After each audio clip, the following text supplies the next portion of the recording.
नकारा गया एक जख्म नासूर बनकर तबाह कर सकता है, पर साहस से उठा एक कदम हिम्मत का कारवा बना सकता है।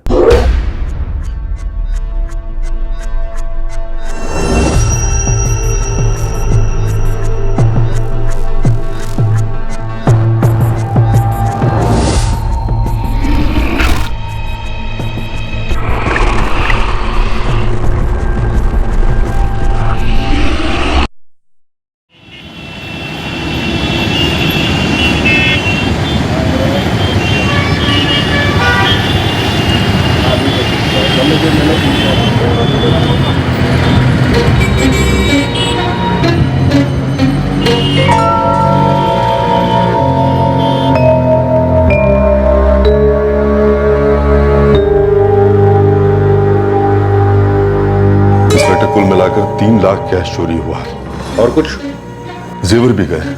तकरीबन 4 लाख के जेवर थे इंस्पेक्टर। इसके अलावा और कुछ नहीं? और कुछ नहीं। अच्छा नरेश जी, आप या शोभा जी, आप या फिर आपकी बेटी रत्ना, आप लोग इन हमलावरों को पहचान सकते हैं?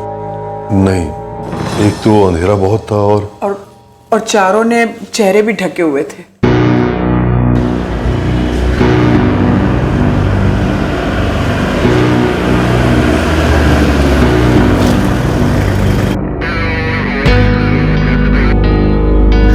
कैश तकरीबन 4 लाख थे। लॉकर टूटा हुआ है, कुछ ज्वेलरी भी थी उसके अंदर? जी इंस्पेक्टर, बिल्कुल थी। वैल्यू तो मुझे एग्जैक्टली पता नहीं है, वो मेरी वाइफ आपको बता पाएंगी। आपने, आपकी वाइफ ने हमलावरों को देखा? नहीं, हमने किसी को नहीं देखा, किसी को नहीं। कुछ हुआ था, और जो हुआ था वो एक खौफनाक सन्नाटे में लिपटा था। एक ऐसा सन्नाटा जिसके लंबे साए में छिपे जुर्म को लंबी छूट मिल रही थी।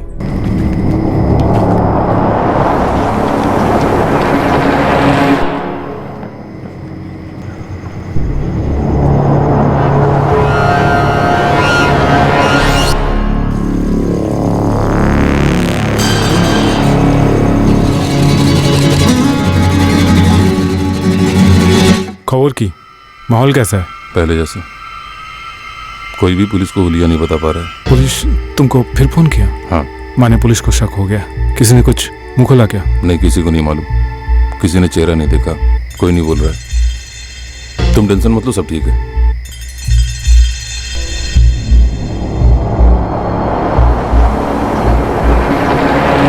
ये साए लंबे होने वाले थे, घने अंधेरे में मुजरिम और ढीठ होने वाले थे, बेलगाम होने वाले थे।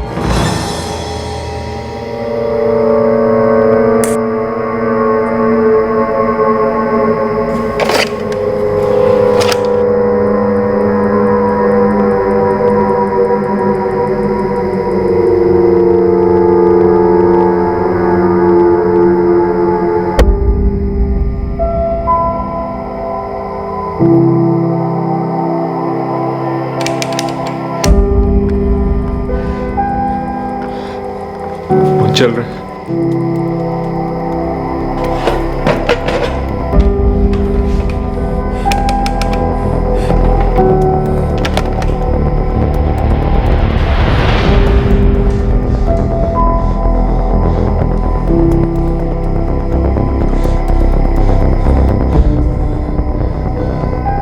कंचन, मैं पुलिस को फोन कर रहा हूं और अस्पताल भी।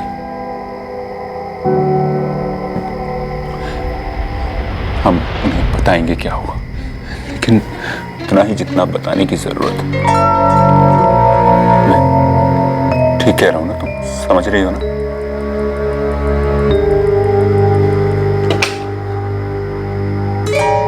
पुलिस कंट्रोल रूम, क्या सेवा कर सकते हैं आपकी?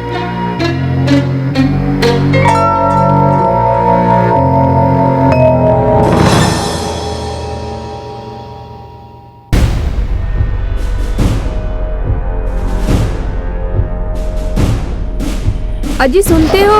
चाय तो पीते जाओ। नहीं, अर्जेंट निकलना है। एग्जैक्टली क्या स्टेटस है अबे? कोई कैजुअल्टीज? सर अभी तक कोई कैजुअल्टी रिपोर्ट नहीं है। मैं 10 मिनट में सूर्यनगर पहुंच रहा हूं, जहां से फोन आया था। मैं भी बस 15 मिनट में पहुंच रहा हूँ। सर, एम्बुलेंस और हमारी टीम पहुंच चुकी है। मीरा भी वहीं मौजूद है।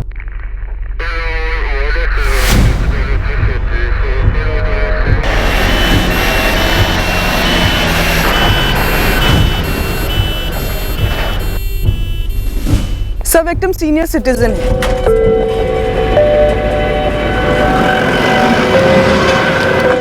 कोई कुछ बोला?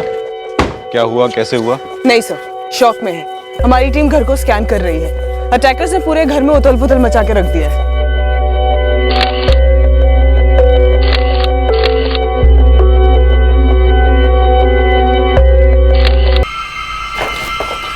सर, मेन गेट पे कोई भी फोर्स एंट्री नहीं है, लेकिन किचन का ग्रिल टूटा हुआ है।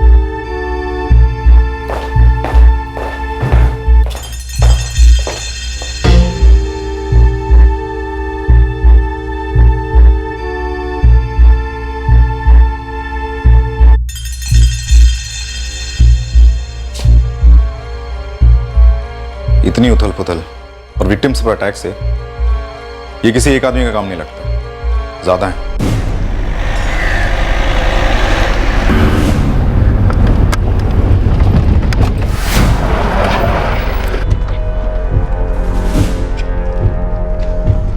क्या सिचुएशन है? सर, अभी तक सिचुएशन कुछ क्लियर नहीं कि कल रात को यहाँ पर क्या हुआ था। विक्टिम्स ने भी अभी तक कुछ बोला नहीं है। ऐसा लगता है कि किचन की ग्रिल तोड़कर ये अटैकर्स घर के अंदर घुसे थे। सर, घायल बुजुर्ग सतीश चौधरी और बेटा जितेंद्र चौधरी, इन दोनों के अलावा जितेंद्र की वाइफ कंचन चौधरी घर पे थी। पर सर, वो भी कुछ नहीं बोल रही है। ये चुप्पी, ये सन्नाटा बना नहीं रह सकता। तीनों को बोलना होगा। जितेंद्र जी, कितने लोग थे? सर, मेरे पापा कैसे हैं? हॉस्पिटल में हैं। डोंट वरी, उन्हें अटेंड किया जा रहा है। कंचन जी, हमारे कंट्रोल रूम में फोन आया था कि आपके घर पे हमला हुआ है। कितने लोग थे? सर, घर में ना तो कोई मोबाइल फोन मिला, ना ही गाड़ी की चाबियां, पर कंपाउंड में गाड़ी के टायर के निशान देखे मैंने। ये देखिए। हमलावर गाड़ी में आए थे? जी नहीं मालूम। और आपकी गाड़ी? तो शायद वो ले गए। चाबी वहां लटकी थी।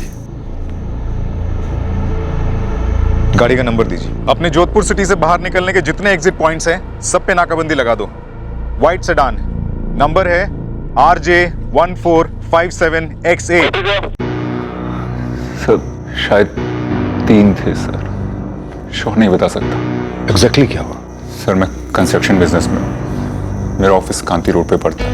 मेरी वाइफ कंचन एक डॉक्टर है, जनरल फिजिशियन।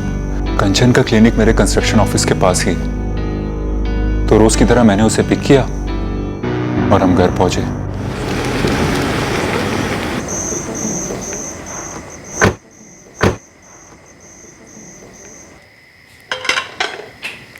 मैडम, खाना बना दिया है, मैं चलूं? जरा सा खाना टेबल पर लगा दो, फिर चले जाना। ठीक है? ठीक है मैडम। त्रिशा, पापा जी, जीतू, जल्दी आ जाओ, खाना तैयार है। तो उस नदी के किनारे ना, जो काली नदी थी ना, उसके पार एक पहाड़ी थी। पहाड़ी पर एक राजा का महल था। दादू, फिर क्या हुआ? फिर क्या हुआ कि इस बार राजा ने अलग पैंतरा बनाया, और वो जो पीछे कौवा था ना, उसको पता चल गया। वो भाग के ना फिर से मम्मा, पर मुझे जानना है, दादू की कहानी का एक पार्ट बाकी है। अभी नहीं त्रिशा, कल स्कूल के बाद। चलो सो जाओ, अभी बहुत लेट हो गया।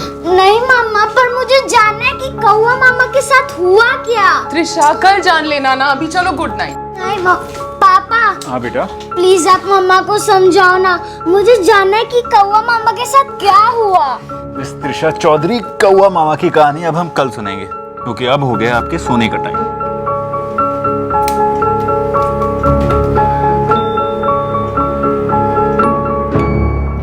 सब सो गए थे। फिर रात के करीब 2:30 बजे मैंने कुछ सुना। घड़ी देखी थी आपने उस वक्त? जी देखी थी।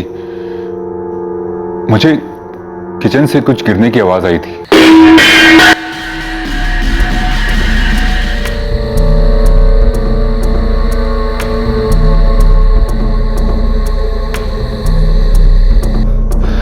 सर, मुझे लगता है पापा ने भी वो आवाज सुनी होगी, क्योंकि बाद में जब मैंने रूम में झांका तो पापा बेड पे नहीं जमीन पर थे।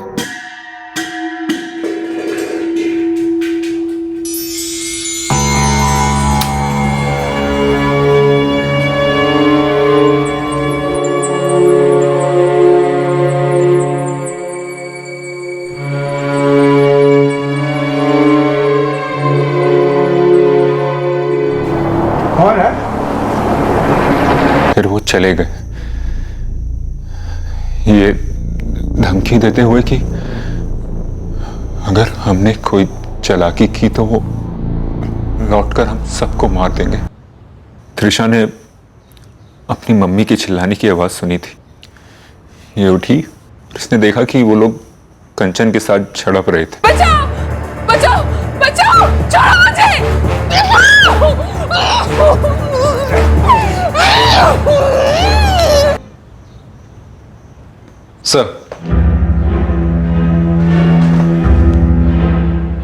सर सारी नाकाबंदी रेड अलर्ट पर है, पर गाड़ी अभी तक स्पॉट नहीं हो पाई है। कार किसी न किसी सीसीटीवी के सामने से गुजरी होगी। सबकी फुटेज मंगवाओ। सर यहाँ की एक प्रॉब्लम है, ये जगह स्टेट हाईवे से जुड़ी हुई है। अगर हाईवे से गए होंगे तो हमें कोई फुटेज नहीं मिलेगी। ठीक है, जहां जहां से पॉसिबल है मंगवाओ। जी सर। जितेंद्र जी, आप कह रहे थे वो 3 लोग थे, राइट? लग तो ऐसा ही रहा था, लेकिन तीनों ने अपने चेहरे कपड़े से ढके हुए थे। आप हमें उनकी डिटेल्स दे सकते हैं? हाइट, एज, कपड़े वगैरह? कोशिश कर सकता हूँ। देखिए, मैं समझ सकता हूँ इस वक्त आप लोगों को बहुत बड़ा सदमा पहुंचा है, लेकिन जितनी जल्दी आप हमें उनकी डिटेल्स दे सकेंगे उतनी जल्दी हम उन तक पहुंच सकेंगे। एक एक मिनट हमारे लिए कीमती है। इंस्पेक्टर साहब, प्लीज जल्द से जल्द पकड़ लीजिए उन्हें, छोड़िएगा नहीं उन्हें। उन्होंने जो किया वो 3 नहीं 4 थे। जो हुआ मैंने सब कुछ बता दिया इंस्पेक्टर साहब को। कंचन जी, अभी आपने कहा वो 3 नहीं 4 लोग थे। 3 हुए 4 क्या फर्क पड़ता है? उन्होंने हमारे घर में लूट ली, मेरे पापा को इतनी बुरी तरह जख्मी किया। सर इस वक्त मैं और मेरी पत्नी हॉस्पिटल जाना चाहते हैं अपने पापा से मिलने। जितेंद्र जी, मेरी अभी हॉस्पिटल में बात हुई है, आपके फादर आउट ऑफ डेंजर है और डरने की कोई बात नहीं। डरने की कैसे बात नहीं है सर? मेरी बेटी त्रिशा शॉक में। सर इस वक्त हम हॉस्पिटल जाना चाहेंगे प्लीज। इस वक्त शॉक में सिर्फ आपकी बेटी नहीं है, आपकी पत्नी भी है, और ये शायद ऐसा कुछ जानती हैं जो उन्हें पकड़ने में हमारी मदद कर सके।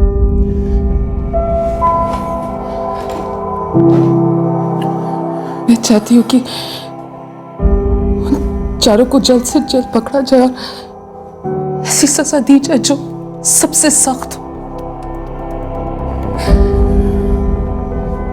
इंस्पेक्टर साहब, वो 4 थे, क्योंकि मैं जब कमरे से निकली तो मैंने पापा जी के कमरे में उनमें से एक को देख लिया था। कंचन! कंचन! जीतू, जीतू,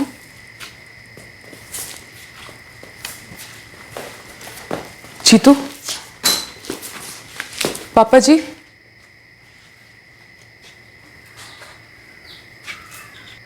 पापा जी,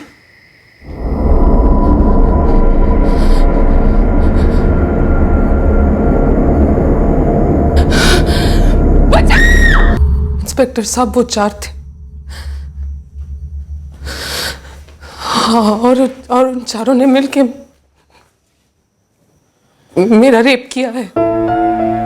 मैं रिक्वेस्ट करती हूँ उनको पकड़ी और फांसी की सजा दे दीजिए प्लीज। ये बात दुनिया के सामने नहीं आनी चाहिए। दुनिया को मारी एक गोली जितेंद्र जी। इस वक्त आप अपनी पत्नी पर ध्यान दीजिए। बहुत बहादुर है आपकी पत्नी, जो अपने ऊपर हुए जुर्म को दबाने के बजाय सामने आकर उसका खुलासा कर रही है। हम वादा करते हैं आपसे कंचन जी, आपको न्याय मिलेगा। जिन लोगों ने भी आपके साथ ये जुर्म किया है उन्हें सजा होगी। उनमें से 2 लोगों की शक्ल मैंने थोड़ी बहुत देखी थी। मैं बता सकती हूँ वो कैसे दिखते हैं, पर सर प्लीज चारों पकड़े जाने चाहिए। ये हमारी बहुत बड़ी मदद हो जाएगी अगर आप उनका चेहरा डिस्क्राइब कर पाए तो। और एक बात कंचन जी, इस वक्त आपको मेडिकल टेस्ट के लिए जाना है। I know sir, I am a doctor.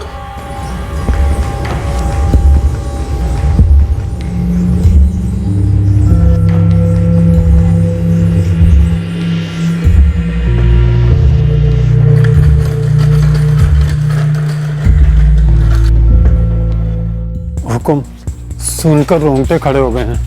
हमें हमारे बड़े साहब जी के पास होना चाहिए इस वक्त। मिलोगे तो जरूर, लेकिन उससे पहले तुम्हें कुछ सवालों के जवाब देने होंगे। नाम क्या बताया अपना? बन्ना। सुबह 6:30 बजे आती हूँ, दोपहर को 3 बजे निकल जाती हूँ मैडम। कल कितने बजे गई? 3 बजे। किसको बताया तूने कि साहब के पास कैश होता है? किसी को नहीं मैडम, मुझे भी कहाँ पता। पति है तेरा?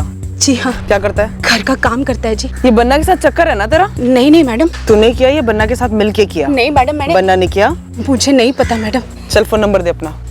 फोन? हाँ फोन दे, दूसरा वाला भी दे। एक ही नंबर है जी। फिर दे फटाफट। सर मैं कंस्ट्रक्शन बिजनेस में हूँ और हर कोई जानता है कि हमारी लाइन में कैश ट्रांजैक्शंस होते हैं। कैश हमेशा होता है आपके घर में? जी हाँ। उस सूटकेस में कितना कैश था? लगभग 15 लाख। मुझे कैश कब से था, मतलब कल से या उससे पहले से?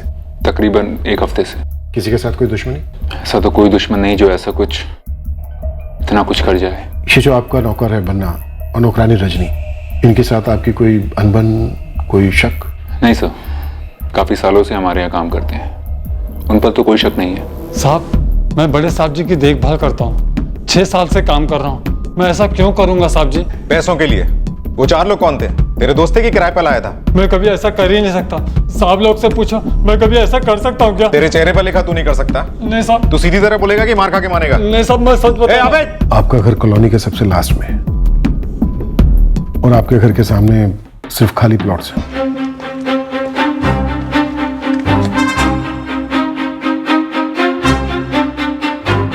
सर इस एरिया में कोई वॉचमैन नहीं है, आसपास सब इंडिपेंडेंट बंगलोज ही हैं। आपकी कॉलोनी में कोई वॉचमैन नहीं है, आपके आसपास के किसी बंगले में कोई सीसीटीवी कैमरा नहीं, और आपके यहाँ से हाईवे सिर्फ 10 मिनट की दूरी पर है, और आपके घर में ढेर सारा कैश।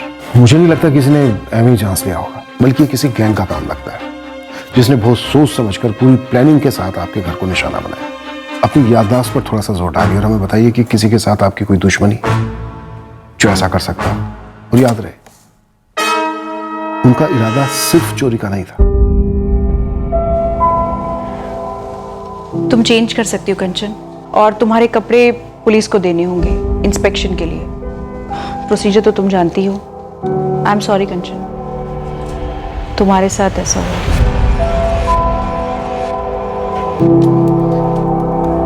पापा जी। त्रिशा, मेरी त्रिशा कैसी है? और जीतू? दोनों ठीक है। त्रिशा घर पे है रजनी के साथ, और जीतू पुलिस स्टेशन का है। और बेटा तुम तो ठीक हो ना? तुम्हें कोई चोट उठती नहीं कंचन?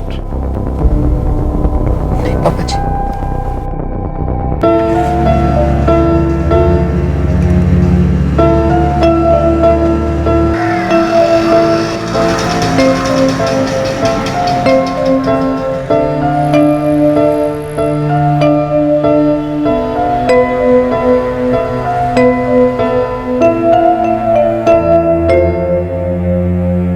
चेहरा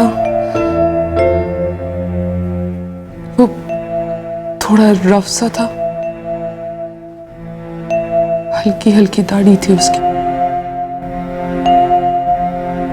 आंखें कंचन जी? बड़ी बड़ी काली आंखें थी उसकी। चेहरा कपड़े से ढका हुआ था, कलर याद नहीं है सर। कुछ मुंह सर से लिपटाकर चेहरे का इतना पोर्शन ढका हुआ था। उसके चेहरे का सिर्फ इतना ही दिख पाया जब कपड़ा सरक गया था। सर आप लोगों ने पकड़ लेंगे ना उन चारों को? जी कंचन जी, ये स्केचेस उन्हें पकड़ने में हमारी बहुत हेल्प करेंगे। सर एक और बात है, पता नहीं मेरे हस्बैंड ने आपको बताई या नहीं। क्या कंचन जी? इस रेप के अलावा और ऐसी कौन सी बात है जो आपके हस्बैंड हमें नहीं बता रहे? नहीं नहीं सर, ऐसी कोई बात नहीं है। दरअसल एक बात है जो शायद मेरे हस्बैंड मिस आउट कर गए हों। उन चारों में से जिसने सबसे पहले मेरा रेप किया था, ये इसकी आवाज मैं पहचान सकती हूँ। शायद उन चारों का लीडर यही था, और उसके बोलने का लहजा यहाँ का तो नहीं था। शायद बंगाल साइड का हो, शायद बंगाली हो। ये इन्फॉर्मेशन भी हमारी बहुत हेल्प करेगी। कंचन जी, कुछ और ऐसा है जो शायद आपके हस्बैंड हमें बताना मिस आउट कर गए हों, और कुछ ऐसा? सर, कंचन जी की सिम कार्ड का लोकेशन राणा नगर है, यहाँ से करीब 30 किलोमीटर की दूरी पर। जितेंद्र जी की गाड़ी भी हमें वहीं मिली है।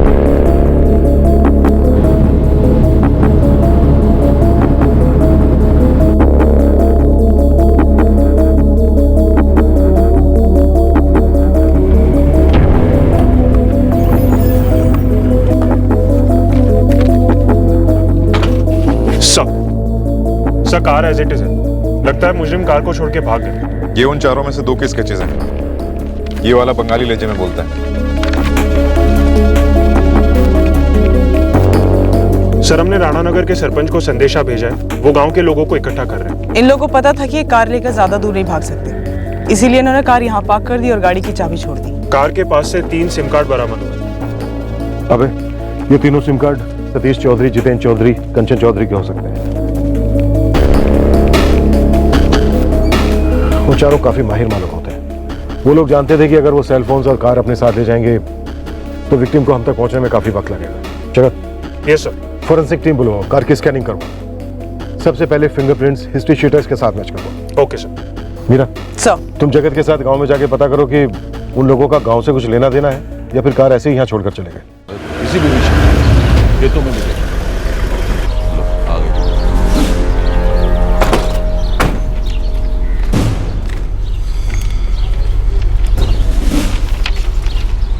उन 4 हमलावरों में से 2 की शक्लें इन 2 तस्वीरों से मिलती हैं, और इनमें से ये वाला, ये बंगाली लहजे में बात करता है, शायद बंगाली है। नहीं जी। इन लोगों ने जो कार चुराई है वो कार हमें यहाँ से 1 किलोमीटर दूरी पे मिली है। मतलब हो सकता है ये चारों आपके ही गांव में हो, किसी घर में छुपे हो सकते हैं। एक के घर की तलाशी लेंगे, लेकिन मैं एक बात दावे के साथ कह सकता हूँ कि हमारे गांव में कोई भी ऐसा आदमी नहीं है जो ऐसे लोगों को पनाह दे। देखिए, हम लोग आप पे शक नहीं कर रहे हैं, लेकिन ये हमारी ड्यूटी है कि हम इन चारों को खोज निकालें, जो हो सकता है आपके ही गांव में कहीं छुपे हैं। जैसा आप कहेंगे हम तो वैसा करेंगे जी।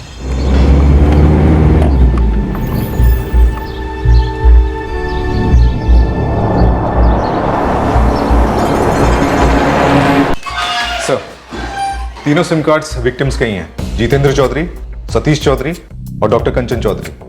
एक्सपेक्टेड था। इन चारों हमलावरों ने हमें गुमराह करने की कोशिश की, लेकिन इंस्ट्रूमेंट अभी भी इनके पास हो सकते हैं। एक काम करो, IMEI ट्रैकिंग पे डलवा दो। सर, जैसे ही पता लगा सिम कार्ड विक्टिम्स के हैं, मैंने ट्रैकिंग रिक्वेस्ट भेज दी। गुड। और सर, वो 2 नौकर, रजनी और बन्ना, दोनों के रिकॉर्ड्स भी क्लीन है। कुछ तो अनक्लीन है, बहुत ही मैला। अभी एक काम करो सर, जितेंद्र चौधरी की बैकग्राउंड चेक करो। बिजनेस में लॉस, दुश्मनी, इंश्योरेंस का मामला, सब कुछ। एक भी चीज छूटनी नहीं चाहिए। Yes sir. ये चारों हमलावर फरार है। हो सकता है कोई अंदर का ही आदमी ये खेल खेल रहा हो और इन चारों पे से उसकी लगाम ढीली हो गई हो। इसी वजह से डकैती के वक्त ये चारों वहशी कंचन चौधरी पर टूट पड़े। और ये बात जितेंद्र चौधरी हमसे छुपाने की कोशिश कर रहे थे। दुनिया का डर। दुनिया का डर एक बहाना भी तो हो सकता है भाई। लोग बाग एक झूठ को छुपाने के लिए सैकड़ों झूठ बोल सकते हैं। अपने इलाके में जितने भी हिस्ट्री शीटर्स हैं सबको उठाओ, अंदर करो और डंडा करो। जी मैडम।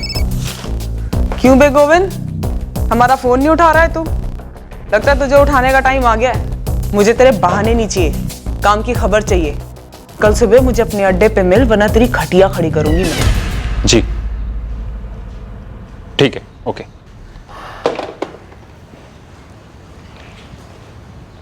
कंचन, लाओ मैं ऑन द वे पापा जी को लंच देता जाऊंगा। नहीं, मैं चली जाती हूँ।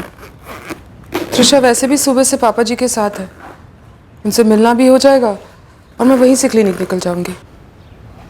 कुछ दिनों के लिए ऑफ क्यों नहीं ले लेती हो? मेरे पेशेंट्स को मेरी जरूरत है जितेंद्र, और सच कहूं तो इस वक्त मुझे भी उनकी जरूरत है। वही मुझे ये सब भूलने में मदद करेंगे ना? सॉरी कहना था। कि मैंने तुमसे कहा कि इस बात को दबा दो, पुलिस से कुछ ना कहूं, यही ना? ये मुझसे वैसे भी नहीं हो पाता जितेंद्र। कोई हमारे घर में घुसा है, जो मन मर्जी हो वो करे और निकल जाए, और मैं चुप रह जाऊं। ये चुप्पी हजम नहीं होती मुझे।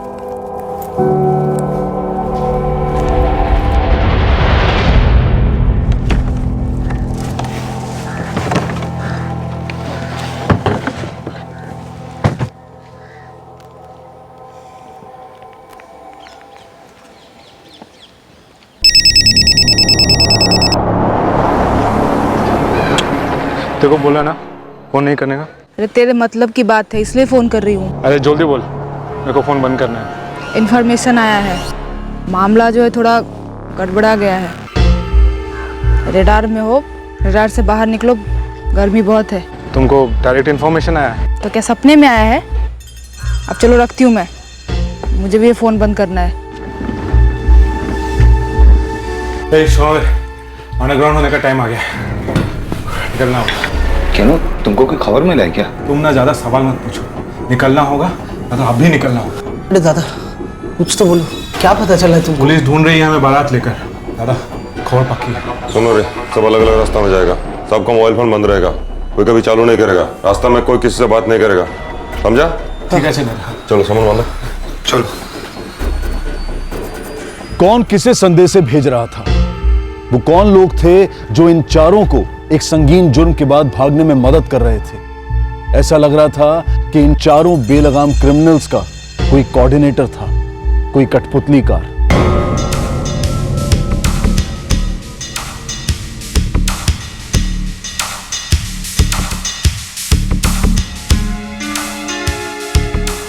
एक भी नहीं? नहीं सर, एक भी नहीं है। हमारी फॉरेंसिक टीम ने कार को स्कैन किया, 4 फिंगरप्रिंट्स मिले हैं, लेकिन ये 4 हमारे हिस्ट्री शीटर्स की डेटाबेस से मैच नहीं करते हैं। सर 35 गैंग्स को खंगाला है, छोटे बड़े सब। रिटायर्ड डाकुओं को भी क्वेश्चन किया, हर नेटवर्क टैप किया, कहीं से कुछ निकल के नहीं आ रहा है। और वो बंगाली में बात करने का लहजा, उससे भी कुछ फायदा नहीं हुआ सर।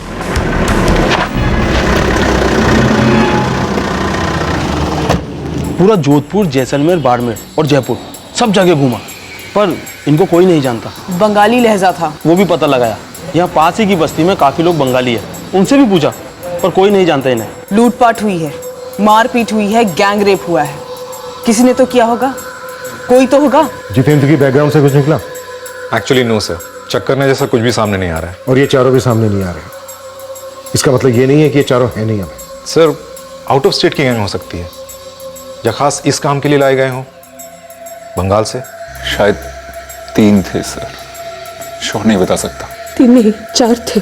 बंगाली लहजे में बात करते हैं, इसका मतलब बंगाल से कोई कनेक्शन हो सकता है, लेकिन ये जरूरी भी नहीं है। अबे सर, हमें जाल बहुत दूर तक फेंकना होगा, इंटरस्टेट जाल।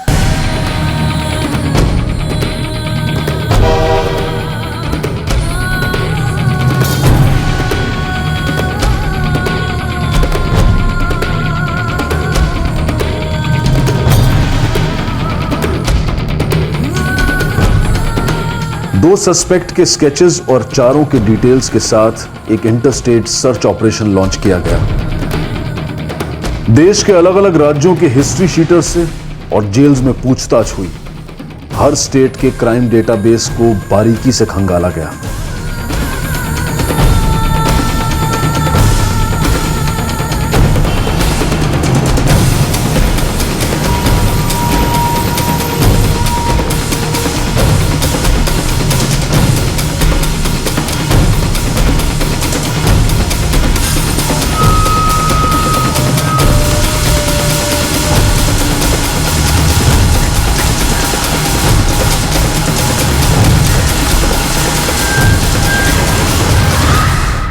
जी नहीं, हमने हाथ खड़े नहीं किए। एक अरसा हो गया इंस्पेक्टर, 4 क्रिमिनल्स अपनी मर्जी से समय, जगह और विक्टिम्स को ढूंढकर उन पर अटैक करते हैं, और आप लोग हफ्तों बाद उन्हें पकड़ नहीं पाते। क्योंकि वो कायर हैं कंचन जी, अंधेरे में वार करते हैं।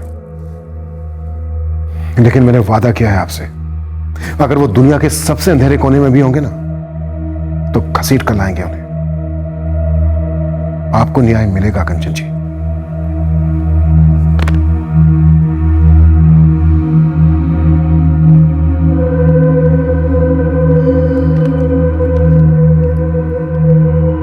हाँ शीतल, नेक्स्ट पेशेंट को भेज दो प्लीज।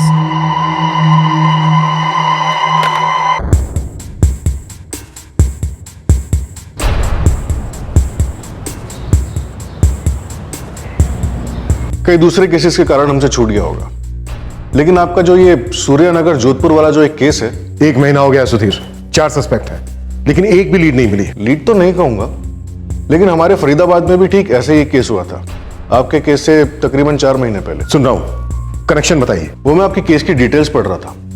इंडिपेंडेंट प्लॉट पर बंगलो, सीसीटीवी का ना होना, वॉचमैन का ना होना और हाईवे से लग के घर। आगे घर में घुसने की मोडस ऑपरेंडी भी वही थी। किचन की ग्रिल को तोड़कर वो लोग अंदर आए थे। विक्टिम्स को बांधा था? यस, पूरा का पूरा ऑपरेशन ठीक ऐसा ही था जैसे कि आपके केस में। हमलावरों को मानो घर की पूरी जानकारी थी, और जैसे आपके केस में विक्टिम्स अपने केस को परसू करने से हिचकिचा रहे थे, इस केस में भी ऐसे ही था। हालांकि हमने पूरी कोशिश की। सुधीर, मैं एक बार उन लोगों से मिलना चाहूंगा। कोई कनेक्शन मिले ना मिले बात की बात है, कम से कम कुछ आइडिया तो मिलेगा कि आखिर ये हो क्या रहा है और क्यों। अरे सुधीर साहब, ये क्या है? हम आपको 2-2, 3-3 बार बता चुके हैं कि लॉस क्या क्या हुआ। हम उस हादसे को भुला चुके हैं। अब हमने घर के बाहर एक वॉचमैन भी बिठा रखा है। हम उस केस को परसू करना नहीं चाहते हैं। आप लोग समझते क्यों नहीं इस बात को?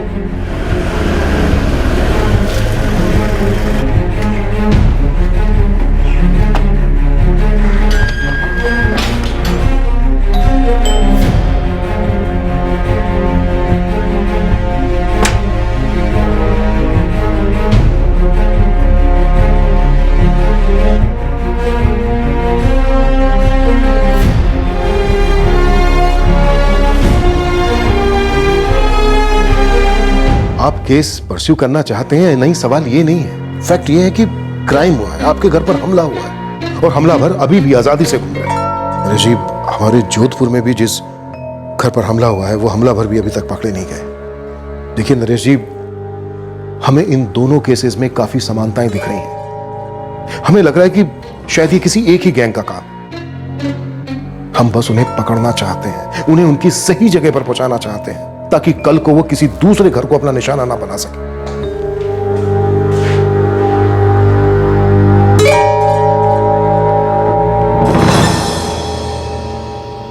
सर, ये एक चीज कॉमन है जो सूर्यनगर में भी हुई और यहां भी। कुछ और भी है, जबरदस्त कॉमन। क्या सर? मैंने बताया ना, वो लोग आए, पैसे जेवर लूटे। उन्होंने आपको बांध के रखा था? जी हाँ, बांध के रखा था।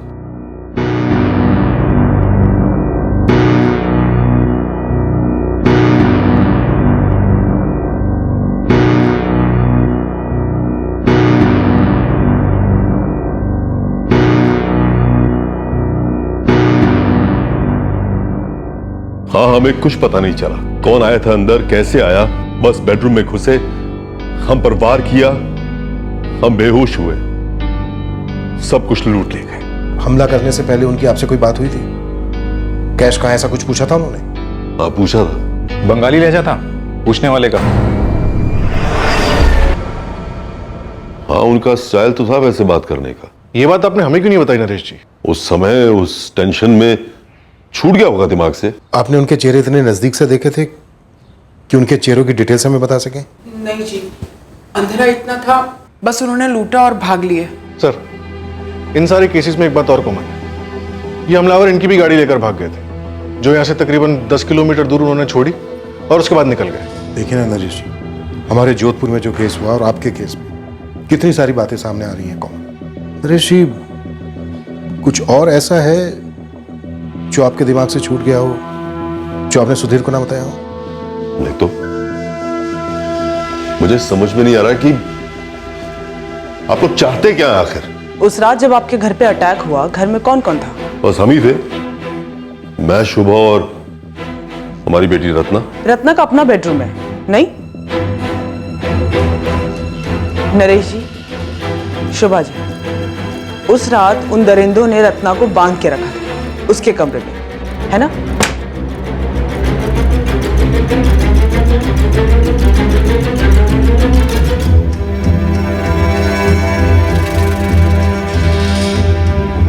रत्ना,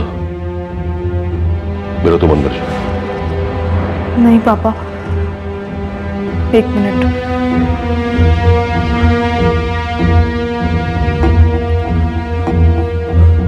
मुझे आप लोगों से कुछ कहना है। हाँ बेटा बोलो। यस। वो स्केचेस जो आपने मम्मी पापा को दिखाए थे,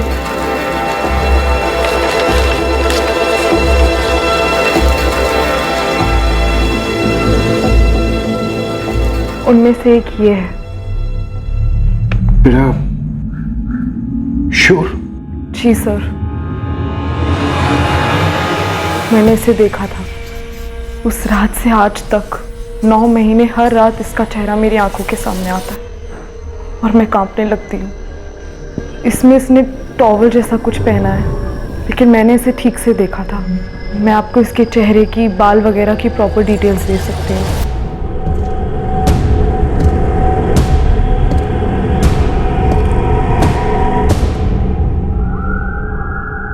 क्या इन केसेस में कोई पर्सनल एंगल था या फिर ये कुछ और ही था? ये अब तक क्लियर नहीं था कि इन चारों बेलगाम से हमलावरों की लगाम क्या दरअसल किसी पांचवें के हाथ में थी। अलग अलग राज्यों में हुए ये 2 क्राइम्स एक जैसे थे, मानो किसी एक ही गिरोह ने किए हों। I'm sorry सर, उस दिन मैंने आपको कुछ नहीं बताया।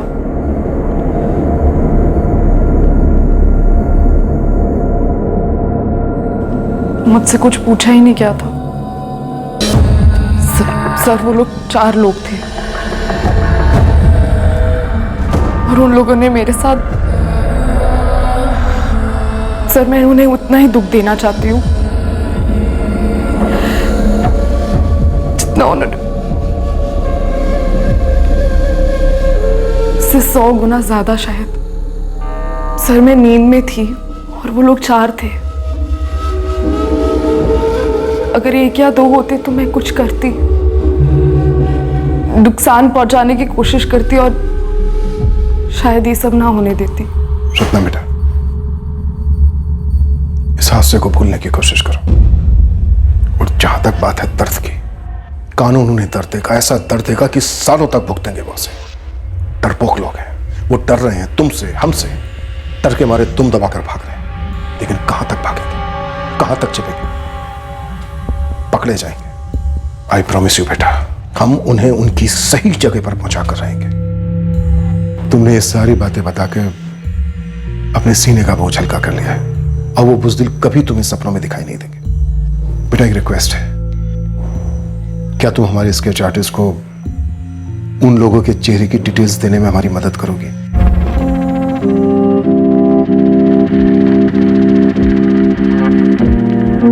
बच्ची है मेरी, 12वीं में है। मैं नहीं चाहता कि दुनिया को इसके बारे में पता चले। टूट जाएगी वो सर। नरेश जी, हमें आपकी बेटी की हेल्प सिर्फ उन लोगों के स्केचेस बनाने के लिए चाहिए। आप फिक्र मत कीजिए, बहुत स्ट्रांग है आपकी बेटी, बहादुर है। मैं समझ सकता हूं, चिंता मत कीजिए आप, आपकी प्राइवेसी बरकरार रहेगी।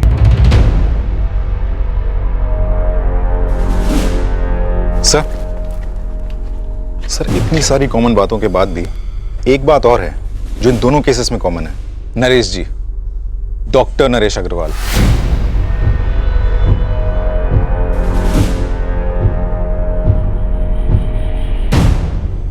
विक्टिम कंचन चौधरी, डॉक्टर। नरेश जी, डॉक्टर। एक मिनट, ऐसा ही एक और केस भी हुआ था, यहां से तकरीबन 30 किलोमीटर की दूरी पर, आउटर फरीदाबाद का केस है।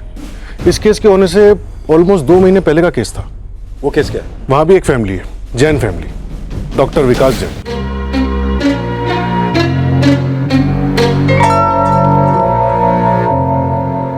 हमें इस डॉक्टर विकास जैन की फैमिली से भी मिलना होगा। तीनों केसेस में लगभग एक जैसा पैटर्न इस्तेमाल हुआ है।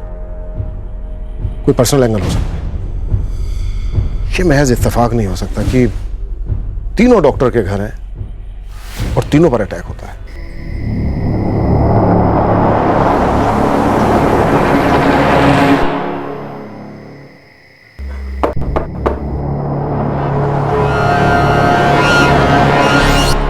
अस्सलाम वालेकुम खाला। आओ बेटा, अंदर आओ। नहीं नहीं, फिर कभी खाला, ये आपके लिए भेजा है। ये तो बताओ, मेरा कलीम कैसा है? ভালো আছি। আচ্ছা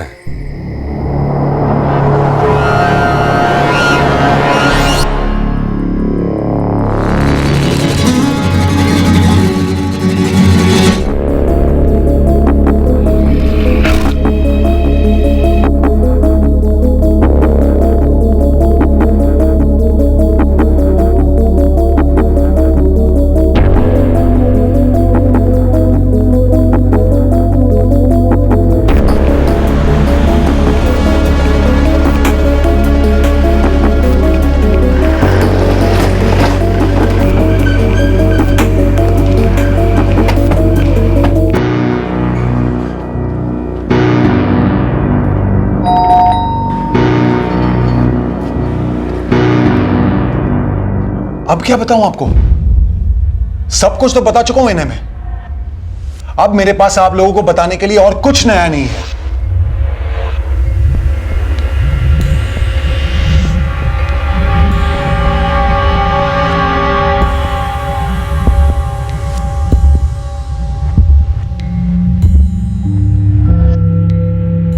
अब क्या चाहते क्या हैं आप? बताएंगे मुझे? जिन 4 लोगों ने आपके घर को लूटा, उन्होंने यहां से लगभग 30 किलोमीटर दूर एक और फैमिली पर हमला किया और उसके कुछ महीनों बाद जोधपुर में एक फैमिली को अपना निशाना बनाया। हम बस उन 4 मुजरिमों को पकड़ना चाहते हैं। तो पकड़िए ना उन्हें।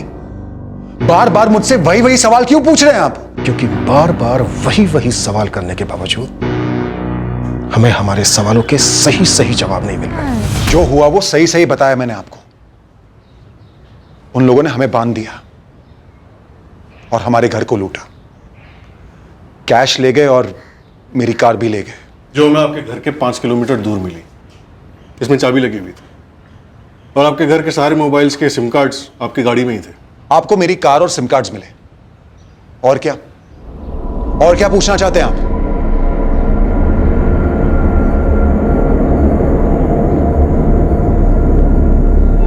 चार लोग थे। मैंने उनके चेहरे नहीं देखे, ढके हुए थे। कपड़ों से ढके हुए थे? कपड़ों से ढके हुए थे। इंस्पेक्टर साहब, वो 4 लोग आपको मिल जाए ना तो उन्हें छोड़िएगा मत, गोली मार दीजिएगा, वहीं पे खत्म कर दीजिएगा प्लीज। आप लोगों ने पकड़ लिया है क्या उन्हें? हाँ बोलिए, आप लोगों ने पकड़ लिया है क्या उन्हें? अभी नहीं पकड़ा है, लेकिन तो फिर आप क्यों कुरेद रहे हमें? दिखता नहीं है आपको मेरी बीवी को कितनी तकलीफ हो रही है? फिर से वही वही सवाल, वही यादें, वही। देखिए, मैं आपको नहीं जानता।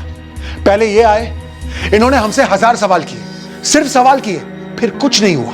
महीने बीत गए, अब आप आधम के हो और आप भी वही के वही सवाल कर रहे हो। फिर क्या हुआ और क्या हुआ और क्या हुआ?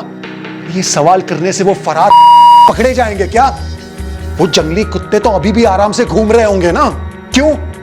क्योंकि आप सब कुछ खत्म होने के बाद वहां पहुंचते हैं। कब पकड़ पाएंगे आप उन 4 को? कभी पकड़ पाएंगे भी या नहीं? देखिए, हम पर क्या बीती हम बहुत अच्छे से जानते हैं, लेकिन आप बार बार यहां आकर वही वही सवाल पूछ के हमारा दर्द कम करने के बजाय हमारे जख्मों पर नमक छिड़कते हैं। हमारा इरादा आपके दर्द को बढ़ाने का नहीं है,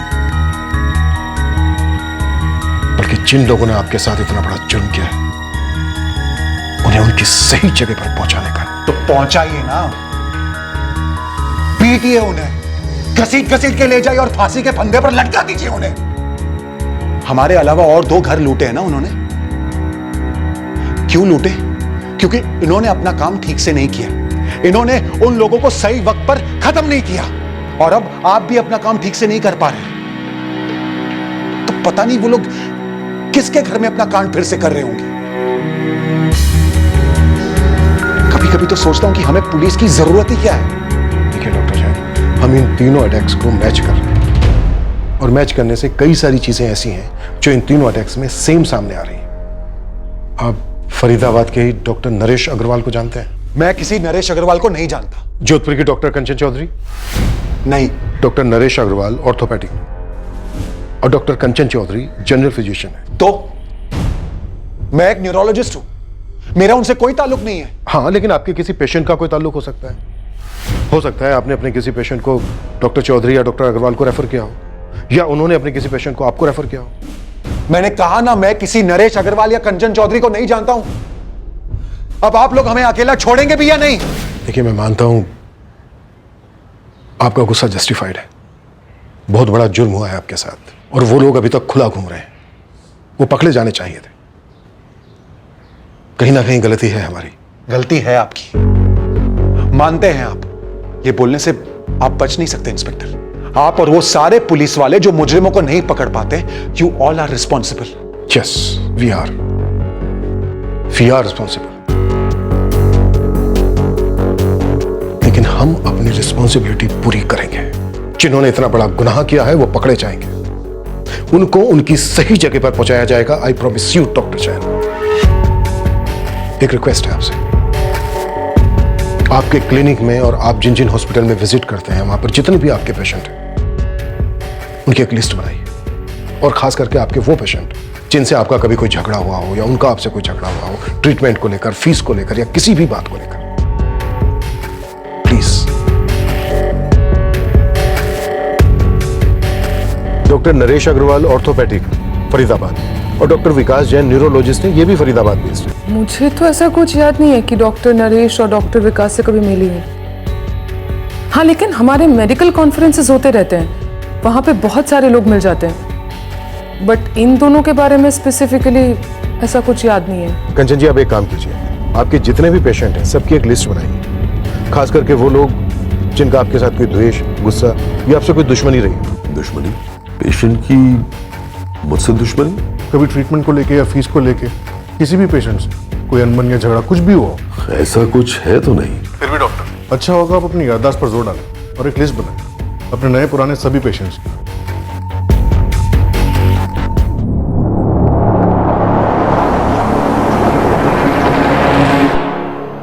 रत्ना बेटा, इससे हमें बहुत मदद मिलेगी। शोभा जी, अब आप लोग घर जा सकते हैं और निश्चिंत रहिए, ये चारों बहुत जल्दी पकड़े जाएंगे।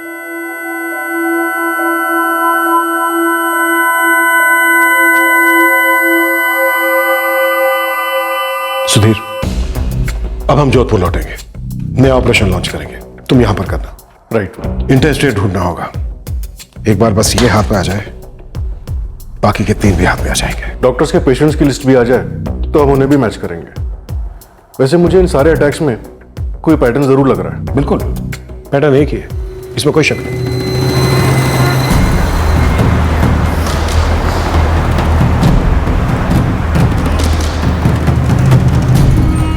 ये दोनों स्केच को ध्यान से देखो और अपने बंगाल में एक एक जिला, एक एक गांव, कस्बा, हर जगह ढूंढो। अपने सारे आदमी को काम पे लगा दो। टाका टेंशन नहीं, जो खर्चा होगा हम देगा, लेकिन ताड़ाताड़ी खबर निकालो। मामला खूब गरम, बुझ ले। ये स्केच है और शायद ये टीम का लीडर है। दूसरे बंदे की रफ स्केच है तेरे पास? हाँ मैडम है। अब हमारे पास दिन के 24 नहीं 28 घंटे होंगे, तब तक जब तक ये और इसकी पूरी गैंग नहीं मिल जाती। समझ गया मैडम। टिप की कोई लिमिट नहीं है, लेकिन मुझे ये आदमी किसी भी हाल में जल्द से जल्द चाहिए। उस्मान, आज तक तूने मेरे लिए जितने लोगों को ढूंढा है वो सारे एक तरफ और ये चारों एक तरफ। टिप तुझे 4 गुना मिलेगी, पर मुझे ये लोग चाहिए, मतलब चाहिए। जी साहब। ये लोग कौन है, कहां से आए हैं, कौन इन्हें लेके आया, एक एक डिटेल चाहिए मुझे, समझा?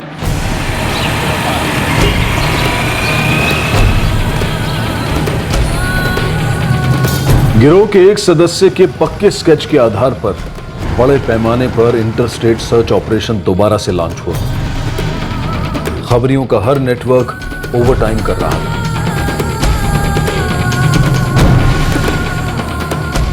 फरीदाबाद के डॉक्टर नरेश अग्रवाल और डॉक्टर विकास जैन और जोधपुर की डॉक्टर कंचन चौधरी ने अपने अपने पेशेंट्स की लिस्ट भेजी। एक एक नाम स्कैन हुआ, यह पता करने के लिए कि क्या ये 3 अटैक्स जुड़े हुए थे।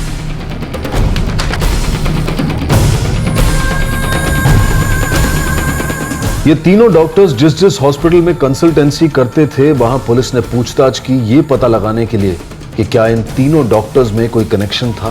पुलिस उस एक सिंगल सुराग की तलाश में थी जो उन्हें जल्द से जल्द इन हमलावरों तक पहुंचा सकता। इस गिरोह की दरिंदगी और वहशियत के शिकार जो हुए थे, वो सभी अब काफी अचरज में थे कि ऐसा कौन था उनके अतीत में जिसने इतने क्रूर तरीके से उनके साथ प्रतिशोध लिया।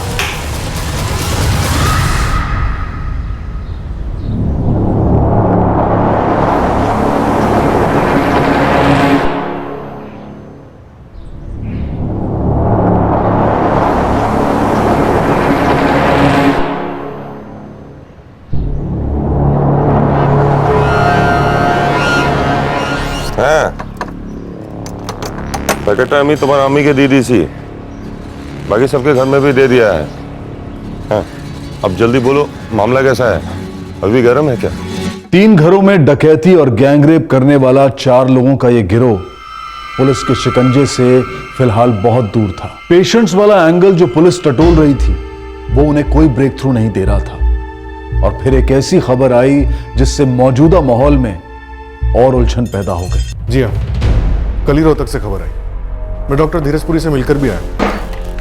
फिर से एक डॉक्टर का घर? हाँ, सेम पैटर्न। सबको बांधा गया, कैश लूटा गया और उसके बाद डॉक्टर पुरी की वाइफ के साथ रेप किया गया। 4 हमलावर थे? 4 हमलावर, सेम मोडस ऑपरेंडी। किचन का ग्रिल काट कर आए थे, पक्का वही है। डॉक्टर धीरजपुरी और उनकी वाइफ पर अटैक डॉक्टर विकास जैन और उनकी वाइफ के अटैक से ठीक 2 महीने पहले किया गया। Same modus operandi. फिर से डॉक्टर का घर, अकेला बंगला, ना सिक्योरिटी गार्ड ना सीसीटीवी कैमरा, हाईवे के एकदम करीब, सेम पैटर्न। अपने साथ कार और मोबाइल फोन ले गए और किसी सुनसान जगह पर कार और सिम कार्ड छोड़ दिए, सिर्फ इंस्ट्रूमेंट लेकर गए। सर, हो सकता है जो एंगल हम प्रूव कर रहे हैं वो एक कोइंसिडेंस हो, इन चारों केसेस में कोई कनेक्शन ही ना हो। चलो मान लेते हैं, हो सकता है। और अगर ये एंगल नहीं भी है, ये सिर्फ रैंडम टारगेट्स थे हमलावरों के, तो भी कोई ना कोई एंगल होना चाहिए जिसकी वजह से ये बिना डर के, बिना रोक टोक के एक के बाद एक क्राइम करते जा रहे हैं और हम इनके पैटर्न को क्रैक नहीं कर पा रहे। ये बेलगाम इसलिए घूम रहे हैं क्योंकि सही वक्त पर इनको लगाम लगाई नहीं गई। इन चारों केसेस में एक और बात कॉमन है, किसी भी घर में फाइट बैक नहीं हुआ, किसी ने भी इन चारों को चैलेंज नहीं किया, जवाबी जख्म नहीं दिए। सर, हो सकता है कि पेशेंट्स वाले कोई कनेक्शन ना हो, बल्कि इनका कोई स्पॉटर हो जो ऐसे घर ढूंढता है जिन पर अटैक करना आसान हो। अगर कोई ऐसा स्पॉटर है तो फिर कमाल का स्पॉटर है, तारीफ करनी पड़ेगी उसकी। जोधपुर, रोहतक, फरीदाबाद, 3 शहरों में वो 4 फैमिलीज को स्पॉट करता है, एक ऐसे गैंग के लिए जिसका लहजा बंगाली है। चारों फैमिली डॉक्टर्स की, इंडिपेंडेंट बंगलो जहां पर ना कोई सिक्योरिटी गार्ड है ना सीसीटीवी कैमरा, सबके सब बंगलो हाईवे से सिर्फ 5 से 10 मिनट की दूरी पर है। हो सकता है ऐसे और भी केसेस हों जिनकी इंफॉर्मेशन हमारे पास नहीं है। हमारे पास इंफॉर्मेशन क्यों नहीं है? क्योंकि तमाम सिस्टम होने के बावजूद हमारा तालमेल ठीक नहीं है। इंफॉर्मेशन एक दूसरे तक पहुंचती नहीं है और अगर पहुंचती है तो बहुत देर से पहुंचती है, तब तक आरोपी और जुर्म कर चुका होता है। अबे सर, शायद तुम सही कह रहे हो, शायद कोई स्पॉटर होगा जो इन घरों को पहचानता होगा। हमें चौधरी बंगले में एक बार फिर जाना चाहिए।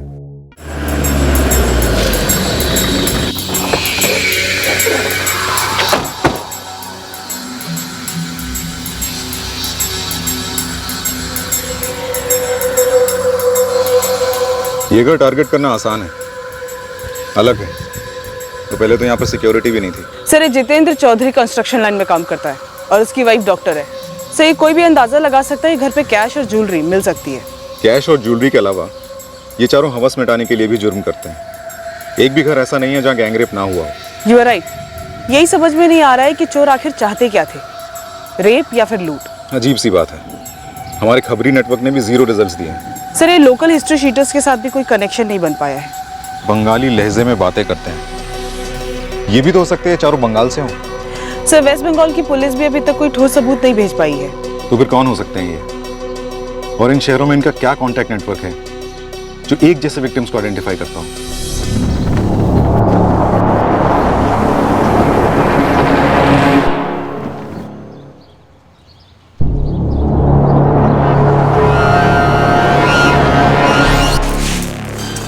जी नहीं मैडम, मैं तो यहाँ सबके घर से कचरा इकट्ठा करके यहाँ जमा करती हूँ।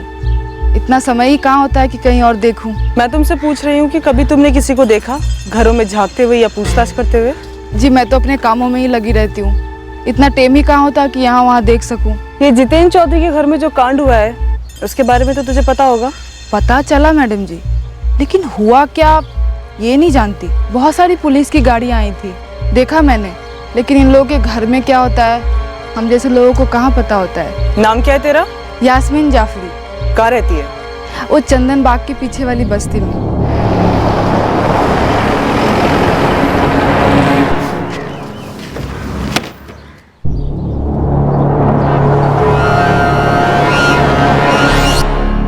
सर, मैंने डॉक्टर अग्रवाल और डॉक्टर जैन दोनों के घर के बाहर अपने आदमी लगाए हुए हैं, ये देखने के लिए कोई ऐसा तो नहीं जो इन्फॉर्मेशन पास कर रहा हूं, लेकिन अभी तक कोई रिजल्ट नहीं।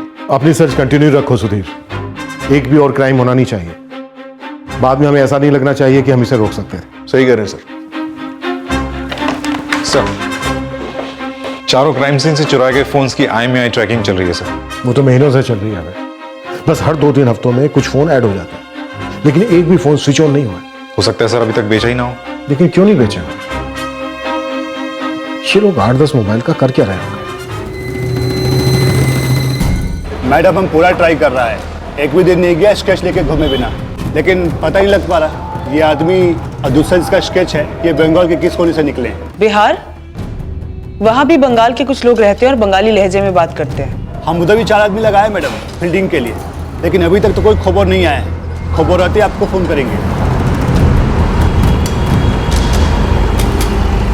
यार उस्मान, यहाँ तो जान पर आ पड़ी है इन लोगों तक पहुँचने में। कोई सुराग भी तो नहीं मिल रहा है इस बार। मीरा मैडम को मैंने जवान भी दे दी है, अगर कोई खबर नहीं लाया तो ये खबरी वाली लाइन छोड़ दूंगा। ये साले कहाँ से आए थे और किस बिल में छुपे कुछ पता नहीं चल रहा है। इस केस में चारों आरोपियों के अब तक कोई साए तक नजर नहीं आ रहे थे। ऐसा मालूम हो रहा था कि वो लोग पुलिस से 2 कदम नहीं बल्कि 2 मील आगे थे, क्योंकि कोई उन्हें लगातार खबर देता जा रहा था। पर यह कब तक चलता?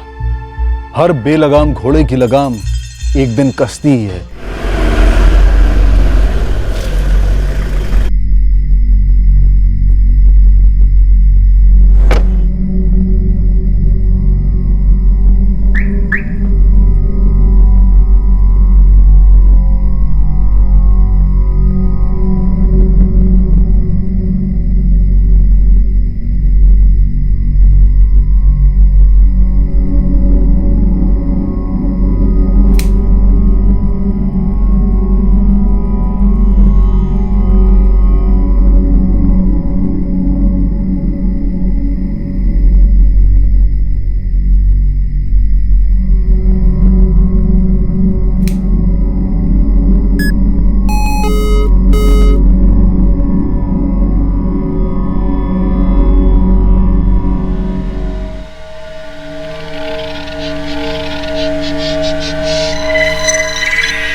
हाँ शीतल, और कितने पेशेंट्स हैं?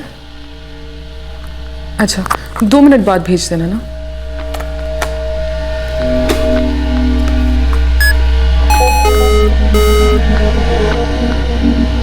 मैम नेक्स्ट पेशेंट अंदर भेजूं? हाँ भेज दो। शीतल, शीतल। Yes ma'am. रुको, 5 मिनट बाद भेज देना, ठीक है? 5 मिनट दो मुझे।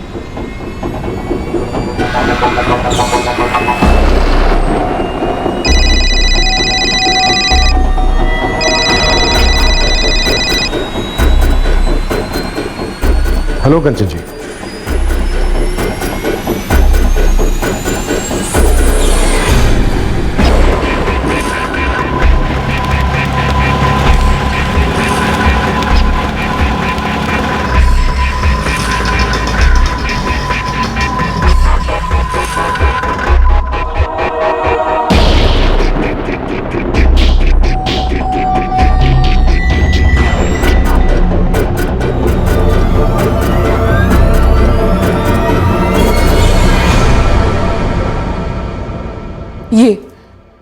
ये दोनों थे। इन लोगों ने आपका मोबाइल फोन यूज किया था कंचन जी? और ये तस्वीरें आपकी स्टोरेज ड्राइव में आ गई? जी, जो फोन इन्होंने चुराया था वो वेव ब्रांड मोबाइल का था। उसका एक अपना ही साइबर स्पेस होता है, जैसे कि ड्रॉप बॉक्स या माई स्पेस की तरह। तो कोई भी अगर उस फोन से कोई फोटोग्राफ खींचे तो वो ऑटोमेटिकली उस साइबर स्पेस में स्टोर हो जाती है। तो चोरी के बाद जितनी भी तस्वीरें ली गई हैं वो उस साइबर स्पेस में स्टोर हो गई। हादसे के बाद आज पहली बार आपने अपना स्टोरेज चेक किया? जी नहीं, हादसे के तुरंत बाद मैंने दूसरी कंपनी का मोबाइल फ़ोन लिया था। वो यूज़र फ्रेंडली नहीं था, तो मैंने ये कल ख़रीदा जो मेरे पहले वाले ब्रांड का है, वेव मोबाइल्स। स्टोरेज के साथ सिंक करने पर कंपनी से मैसेज आया स्टोरेज को अपग्रेड करने के लिए। मुझे अजीब लगा क्योंकि हादसे से पहले मेरा स्टोरेज फुल नहीं था। मैंने फोल्डर खोला तो ये सारे फोटोज़ मुझे अपलोडेड मिले।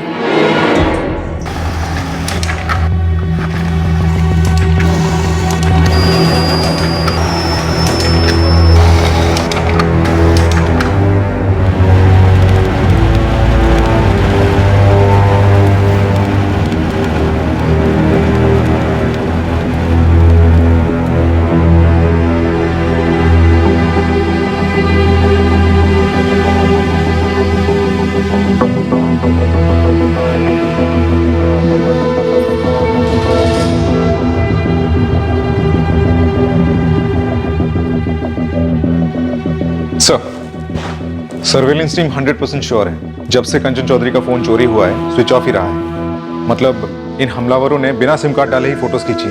सिम कार्ड फोन में नहीं था तो फिर बिना सिम कार्ड के, बिना मोबाइल डेटा ऑन किए ये फोटोग्राफ्स वेव ड्राइव स्टोरेज में कैसे अपलोड हो गए? सर हो सकता है वाईफाई नेटवर्क के थ्रू अपलोड हुआ हो। चोरी हुआ फोन जब वाईफाई नेटवर्क के रेंज में आया होगा तो ये सारे फोटोज ऑटोमेटिकली अपलोड हो गए। ये किसी चमत्कार से कम नहीं है। ये सुराग अपने आप हमारी गोद में आकर गिरा है।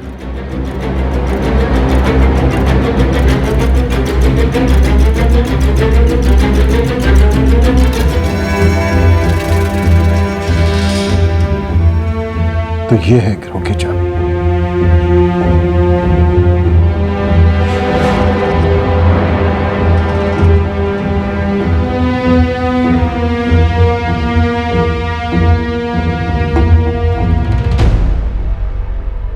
लादेश, बांग्लादेश। सर इसके सर के इस तरफ देखिए, ढाका हो सकता है सर। इसीलिए लहजा बंगाली था। राइट। सर हमेशा रडार के बाहर रहे हैं, इसीलिए कोई लोकल खबर इसे नहीं जानता। हो सकता है हमलावर वापस पहुंच गए हो ढाका, बांग्लादेश। सर इंडिया में काफी गैर कानूनी बांग्लादेशी रहते हैं और काम करते हैं। और सर मेट्रो सिटीज में ही नहीं, ये देश भर के छोटे छोटे शहरों में भी रहते हैं।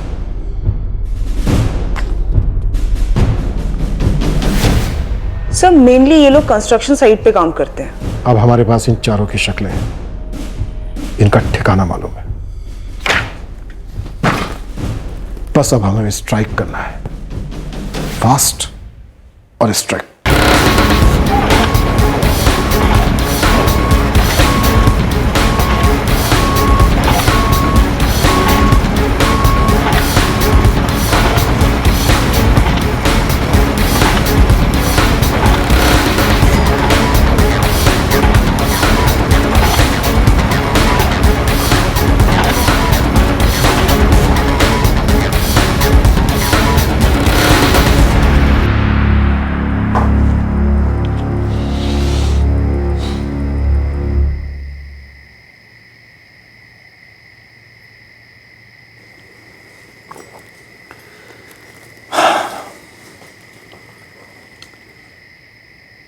रत्ना कैसी है? ठीक है, पहले से काफी ठीक है। काउंसलिंग काम कर रही है लगता है। बिल्कुल कर रही है, और जब से उसने उस हादसे के बारे में खुलकर बात की है उसके अंदर काफी चेंजेस आए हैं।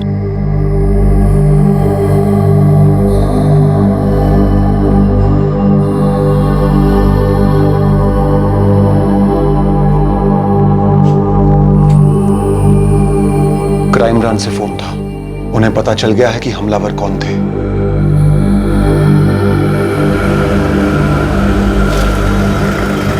बांग्लादेशी?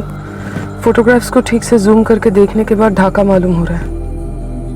वो लोग पकड़े जाने चाहिए जितेंद्र, उन्हें कड़ी से कड़ी सजा होनी चाहिए ताकि वो दोबारा ऐसा करने की हिम्मत न कर पाए।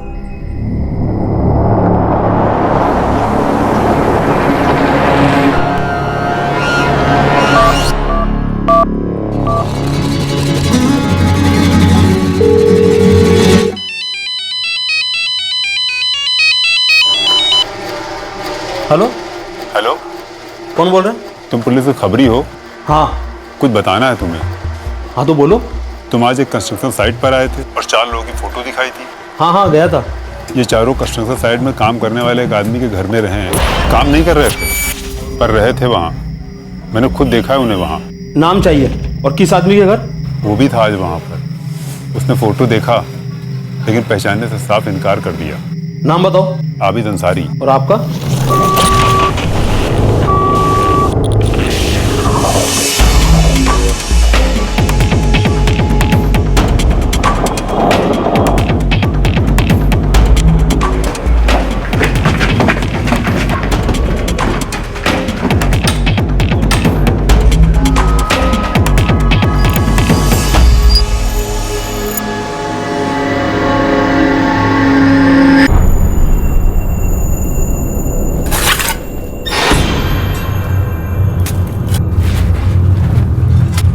आबिद अंसारी। जी सर ये राणा नगर में भी था। वहाँ भी ऐसी नाना कर रहा था कि कहीं देखा नहीं उन लोगों को। शायद भूल गया होगा। जब उल्टा लटकेगा तो सब याद आ जाएगा आबिद दादा को, है ना आबिद? सर हमको कुछ मालूम नहीं है, कोई हमको फंसा रहा है, आपको गलत बताया है सर।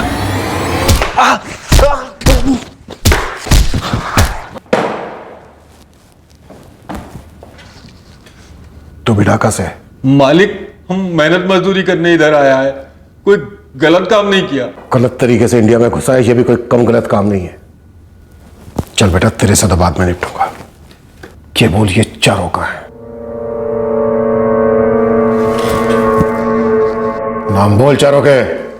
अकरम बेग, कलीम सैयद, इरफान मिर्जा और ये वसीम मीर। कहाँ इस वक्त ये चारों? ये चारों अभी कहाँ है मुझे नहीं मालूम, पहले हमारे पास ही थे। यहाँ पहुंचे कैसे? वो हम इन्हें इधर बुलाया। तो तूने इन्हें ढाका बांग्लादेश से यहाँ बुलाया जोधपुर में? जी मालिक। जल्दी से जल्दी तुम लोग यहाँ से निकल जाओ, यहाँ रुकना बहुत खतरनाक है तुम लोगों के लिए। अभी कहाँ जाएंगे? आज रात यही रुकेंगे, कल सुबह बंटवारा होगा, उसके बाद निकल लेंगे। क्यों बुलाया इन्हें ढाका से यहाँ? इनमें से कलीम सैयद ये हमारा दोस्त है। ढाका से हम लोग यहाँ मेहनत मजदूरी करने के लिए आए। साले डकैती और रेप को मजदूरी बोलता है। जितेंद्र चौधरी का घर कैसे चुना? तूने अकेले चुना या फिर कोई और भी था तेरे साथ? कोई और था। कौन? यास्मीन। पूरा नाम बोल। यास्मीन जाफरी। यास्मीन जाफरी, वो कचरे वाली? जी मैडम, वही। उसने पूरे घर की जानकारी ली और हमको दिया। हमने कलीम को और अकरम को बताया।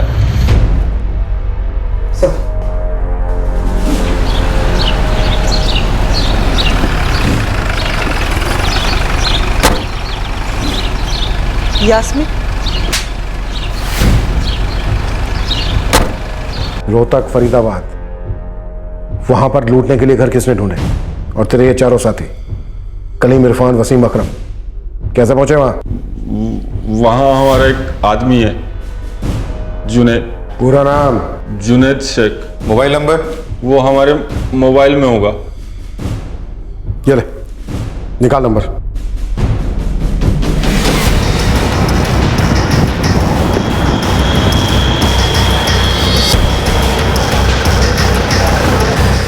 साहब पक्का ये वही जुनैद शेख है। इस पर मेरे 2 बंदे नजर रखे हुए, शायद इस वक्त वो घर पे होगा।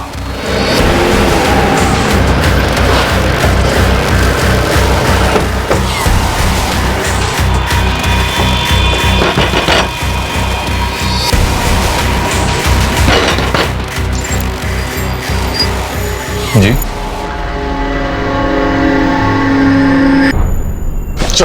सब मेरी बात सुनो, मैंने क्या किया? सब एक मिनट बात, कुछ बताओगे भी मैंने क्या किया? जुनैद, तेरी माँ को हमने बाहर बिठाया है।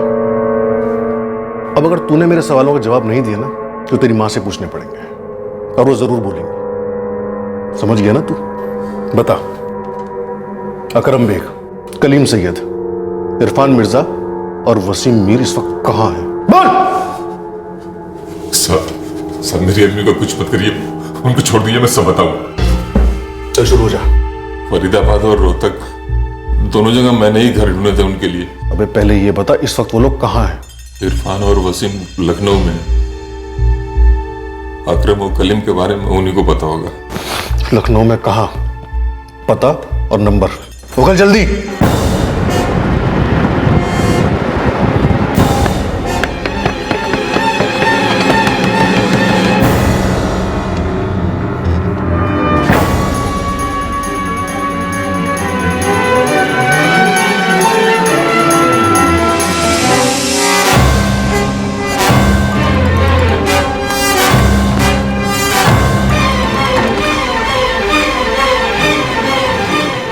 कलीम और अकरम कहाँ है? बता दो, नहीं तो अभी के अभी ठोक दूंगा दोनों को। कलीम यहीं पर है, लखनऊ में। बड़ा मस्जिद के पीछे वाला मोहल्ला में रहता है।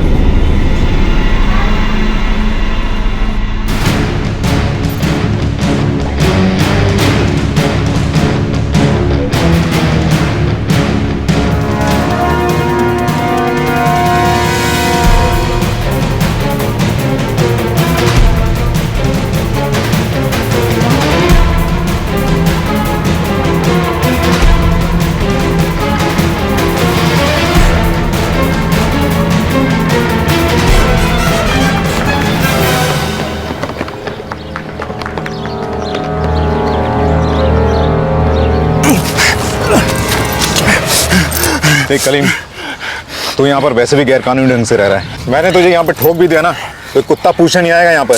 चल बता, अकरम कहाँ है? बोल। ढाका। ढाका कहाँ? एड्रेस बोल।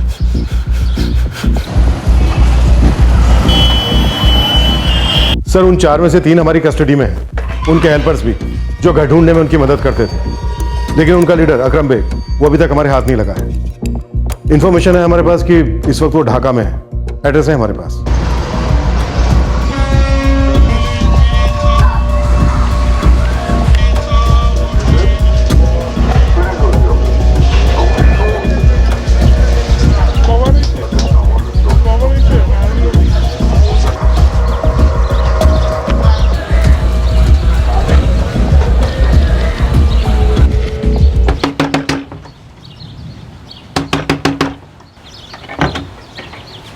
আকরাম, কি হলো? আমাকে এভাবে কেন অ্যারেস্ট করা হয়েছে? একটু বলুন তো।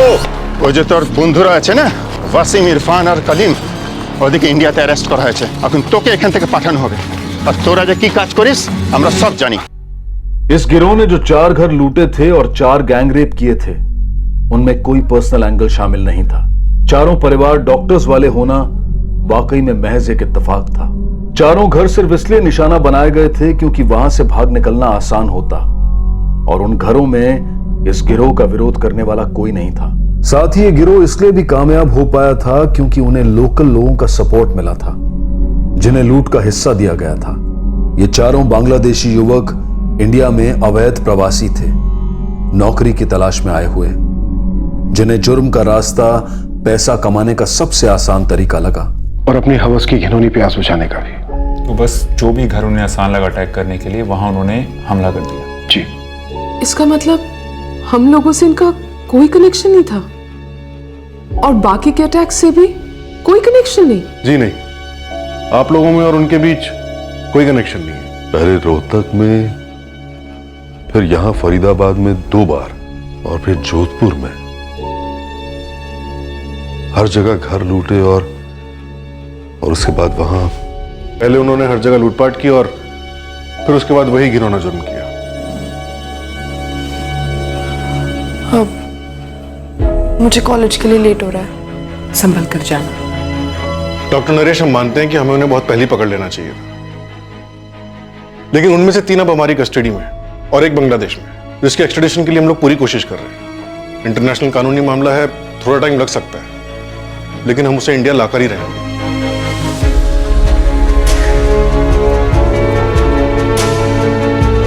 कंचन जी, ये 4 भयंकर संकीर्ण जुर्म नहीं होने चाहिए थे, लेकिन हुए ये हम मानते हैं।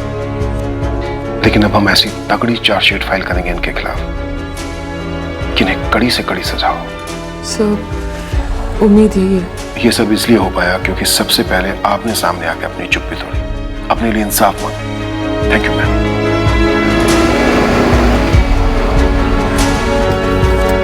कंचन, तुम ना मुझसे ज्यादा, कहीं ज्यादा मजबूत हो।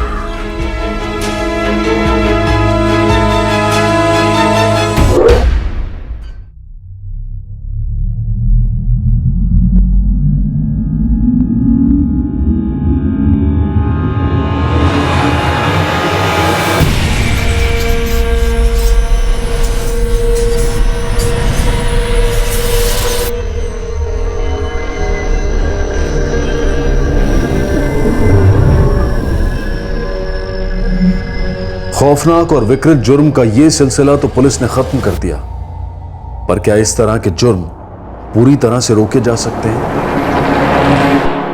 जुर्म पर पूरी तरह से अंकुश लगाना वास्तविक तौर पर संभव नहीं है, लेकिन इस केस में एक संगीन जुर्म होने के बाद भी वही जुर्म कई और बार दोहराया गया, उसी इलाके में भी और पास की कई अन्य जगहों में भी। इसमें दो राय नहीं है कि जुर्म को रोकना बेहद जरूरी है, लेकिन यह तभी मुमकिन होगा जब जुर्म से लड़ने वाले तमाम सिस्टम्स पर लगाम इस तरह से कसी जाए कि जहां पूरे देश की पुलिस और प्रशासन के बीच में एक जबरदस्त कोऑर्डिनेशन हो, जुर्म होते ही इंफॉर्मेशन तुरंत शेयर हो और एक्शन सख्त हो। साथ ही पूरी दृढ़ता और जिम्मेदारी से उन सभी कोशिशों को भी बढ़ाना होगा जो मुजरिमों को बेलगाम होने से रोकें, फिर वो चाहे हिस्ट्री शीटर्स हों या नौसिखिए। इस केस के सभी आरोपी वसीम, इरफान, कलीम, अकरम, आबिद, जुनैद और यास्मीन को आईपीसी की धारा 307 के तहत अटेम्प्टेड मर्डर के लिए, धारा 458 के तहत किसी के घर में घुसकर चोरी करने के लिए और धारा 325 के तहत किसी को चोट पहुंचाने के लिए गिरफ्तार किया गया है। साथ ही इन पर विदेशी घुसपैठ के लिए फॉरेन एक्ट 13 और 14 भी लागू हुए हैं। इसके अलावा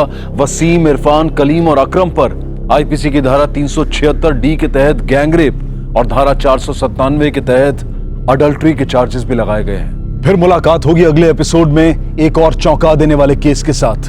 तब तक सुरक्षित रहें, सतर्क रहकर एक अच्छे नागरिक का फर्ज अदा करें और देखते रहें क्राइम पेट्रोल सतर्क। सबक एक को सीख हम सबको। जय हिंद।